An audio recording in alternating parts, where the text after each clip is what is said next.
ఈ రోజు రక్షణ పొందాలి అంటే జీవము లేని మార్గాలలో తిరుగుతున్న మాకు రక్షణ కావాలి అంటే ఏమి చెయ్యాలి అని అడిగి ఉన్నారయ్యా. మారు మనసు పొందండి, ఇప్పుడే మారు మనసు పొందండి, పాప క్షమార్పణ మీకు కలుగును అని హెచ్చరించవయ్యా. ఆ క్షమార్పణ దయచే ప్రభా. ఇప్పుడు లేవు జీవులు లేని ఆలోచనల మీదనే నేను నా దృష్టి పెట్టి ఉన్నానయ్యా.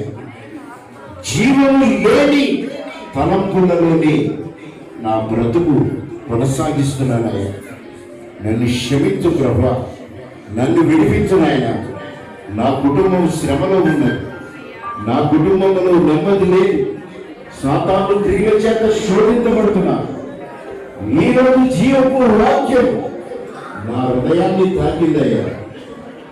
జీవమిచ్చే మాటలు నా బ్రతుకులకు ఈరోజు రక్షణ మార్గాన్ని తెలియజేసినయ్యా.